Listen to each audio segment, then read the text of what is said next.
I've been thinking a lot about scriptures like this that encourage us to be the best version of ourselves.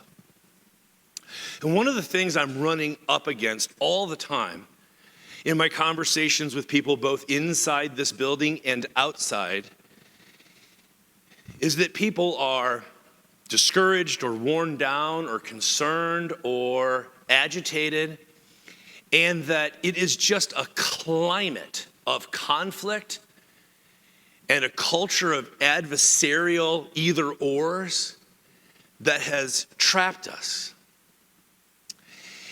And I've been thinking about this woman who has influenced me so much. Her name is Elizabeth Johnson. She's a theologian. And she has, of her many incredible books, one of the ideas that has come to me and impacted me so much is she says that our language, and specifically our language about God, functions. It gets something done. And that's why we need to be careful about our language, and specifically our language of God, is because it does something in us. For many of us who find ourselves in a church like this that's open to new ideas and welcoming to all people, we find ourselves in a church like this sometimes because we had a bad experience, maybe in the way we were raised, maybe in a religious experience that we've had before, maybe in a different context. We feel a little beat up and a little gun shy. And I've been thinking a lot about Elizabeth Johnson's idea that our language about God functions because we are being exposed through social media and social networks to the idea of religious trauma. That people who've been through a bad experience, or maybe they didn't know at the time it was a bad experience, but they have been terrorized or traumatized by something religious, and it has impacted them deeply. Words have power. You know, they say sticks and stones may break my bones, but words will never hurt me. You know that's not true, right? Words can hurt you deeply. In fact, it can have a result in you that actually causes your entire nervous system and even your immuno response. It can impact your mental health and your physical body, the cells of your body. Words are powerful. I'll give you a non-religious example before I give you a religious example. My mother died about 10 years ago. She was 62 years old. And the last 6 years of her life were really, really tough. She had a illness that the Mayo Clinic and Johns Hopkins, no one could diagnose. It wasn't until after she died and she donated her brain to science that we found out what it was. She was an incredible person. And to watch her go through what she went through was so hard. And then to lose her, we knew our family would never be the same. I lived in Los Angeles at the time, and I had a friend. And he was a really great guy, and I loved him, but he had, we're all quirky. He had a social anxiety, like he got nervous, and so he would often come up with things he would say at the beginning, like if he knew, if we were getting together for lunch, he knew I was going to ask him how his week was. And so he would in his anxiety, he would come up with things ahead of time that he was going to say. And he had several canned responses that he was going to do. So one day, after my mom had passed, I was just raw with hurt and emotion and grief. And I got in his car, and I hadn't seen him in a while because I had been back east trying to take care of family stuff. And I get in his car, and I said, "Hey, what'd you do last night?" And he said, "Your mom." Just being flippant, careless. And the blood came to my skin. You can't tell because there's so much ink, but it came to my skin and I was flush. And I was like almost trembling. I was so angry. And I said to him, hey, you got to knock that off. You got to drop that one from your repertoire. That's not going to work for me, bud. And like my lips were quivering. I wasn't angry, I was disturbed.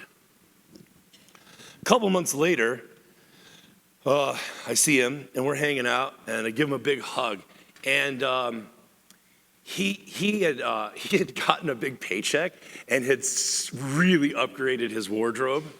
And when I gave him a hug, I had never felt a t-shirt that soft before. I shop at Target, and they don't have shirts that soft. So when I gave him a hug, and I couldn't believe it, and I said, oh my gosh, it's the softest shirt I've ever, what's it made out of? And he said, your mom. And I glared at him, and I said, dude, that's strike two. You do that again, and we're not friends. I can't have you doing that. In the 15 years since that story, I have thought a lot about why it elicited such a reaction out of me. Because if you were there beside me, it would have been so easy to just take me by the arm and say, hey man, he's not talking about your mom, right? It's just a dumb thing he says. And that's true. They're just words, right? But here's the thing you have to understand about humans. It's not about the words the other person said.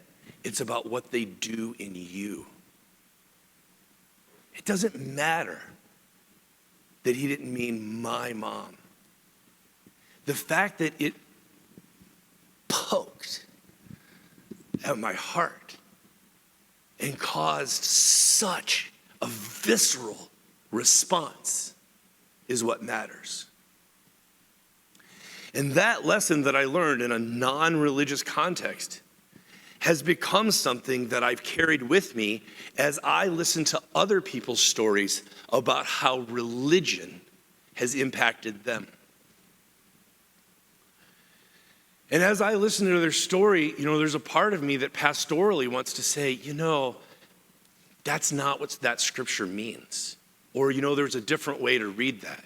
Or, some of us take it a different way. And what I've learned is the important thing they're telling me isn't about the concept or the theological or doctrinal right? They're telling me about the impact it has had on them, that it's done something in them. A couple weeks ago at Bible study, we were reading a story out of John, I think it's chapter 5. And in the story, Jesus is telling a parable. They're not real events, right? So the people in the story aren't real characters. It's like, we'll call it like a fairy tale, but it's one with deep meaning, trying to get you to think in a different way than the world works. And Jesus tells a story, we're reading it together. And at the end, the wicked landlord who had been absent, this absentee landlord who was a harsh man, there's this servant in the story who won't play his game and just buries the treasure that he was given. And in my reading, he's the hero of the story because he exposes the injustice of this mean, this terrible landlord. And the landlord, the ranch owner, let's call him, the estate owner, says to the other servants, throw him out into the darkness where there will be weeping and gnashing of teeth. Okay, it's a pretty terrible thing to say. And an interesting thing happened in our Bible study is people started talking about hell. I thought this was intriguing. So they said, whoa, time out. There's no hell in this story. We're introducing hell. It's not in the story. We're bringing it. The hell is in us, and we're bringing it into the story. And then somebody pointed out, yeah, but if you read it the way I was taught to read it, all landowners are God, right? Who is ever the most powerful person in any story, that's always the God character. And so God gives out the treasures, and when we don't use our treasures rightly, this God is angry at us, and it says, cast out into the darkness will there be weeping and gnashing of teeth. And for all of us who have been traumatized by this doctrine of hell, which isn't in Scripture, it's from Dante's Inferno in the Middle Ages, we are traumatized by hell. Some of us have been threatened in our early development by this idea of hell. That if we didn't live right or live pure or do enough good or believe in Jesus or tell enough people about Jesus, that we were in danger of the fires of hell. And so we carry this trauma with us. And we introduce it into places it doesn't exist. What Jesus was talking about was a garbage heap outside of, it was the Valley of Ganon, outside of Jerusalem, and it burned with trash all the time. And so he used it as an image of like badness. And somehow that became Dante's Inferno, and now we have this doctrine of hell, and we are traumatized by it. And in our trauma, we introduce it to places it isn't. So we're reading John chapter 5, and it says, throw them out into the darkness. But if you stay in the story, the darkness is just outside the manor. Right? It's just outside the owner's home. There's darkness. And the reason there's going to be weeping and gnashing of teeth is because he's going to beat him later that night. There's no hell, except it is in us. And we bring hell to the story. Our language functions. Language about God is powerful. John Caputo is another philosopher that I really like, and he says that the name of God is an event. And I love introducing people to this idea. So in philosophy, an event is any time the result of something is greater than you could expect by its smaller parts. And in the case of God, you would never think that the letter G next to the letter O next to the letter D could carry as much weight with people as it does. Those three little letters, the G-O-D, results in an event. Anytime you use that word in a sentence, it changes the sentence. Anytime the name of God is invoked in a conversation, it changes the conversation. So if you said, I don't like your shirt very much, Ted, that's one kind of sentence. But if I say, Ted, God doesn't like your shirt, that's a different sentence. Right? If you're at Thanksgiving dinner and you say to somebody, I don't think you should be dating that girl, that's your opinion, that's fine. But if you say God doesn't want you dating that girl, that's a different thing. And every time we talk about the name of God as an event, we have to know that for some people, there is a weight and a burden that comes with that because of who they were told God was and how they were taught about God. I haven't been able to get away from this at all lately. I literally, on Tuesday of this week, I wrote in my journal, I said, I'm taking a vacation today from this idea. For 24 hours, I'm taking the day off from this idea of religious trauma. And then I was reading later that day in our book, The Universal Christ, to get ready for our Wednesday night discussion. And out of nowhere, Richard Rohr introduces the idea through Carl Jung, this archetypal psychoanalyst.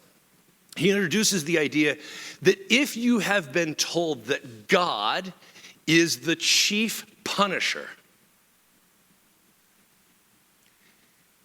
then as that trickles down, that idea trickles down through society, you get to the family, your family of origin.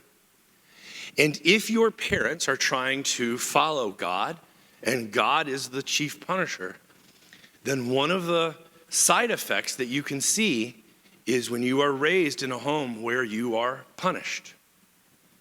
Whether it's soap in the mouth or a paddle or a belt on the bottom, when you are punished, but because of the religious nature of it, your parents have to punish you, and they're justified in doing it because that's how God is with us. And they'll say things like, I don't even want to do this. It's going to hurt me more than it hurts you. And as a kid, your view of God is formed in violence. If you don't think that lives in your body, you're in denial. It's not just a concept in your brain, in your mind, it lives in the cells of your body.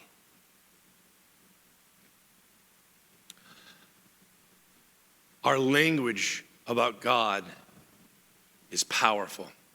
Words themselves matter, but especially our religious words and our words about God.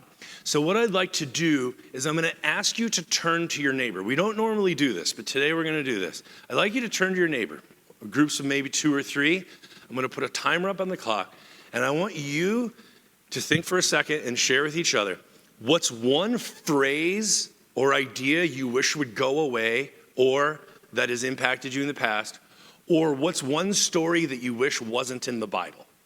So what's a word or an idea you wish would go away, or what's a story in the Bible you wish wasn't in there? Let's turn to each other and have a conversation.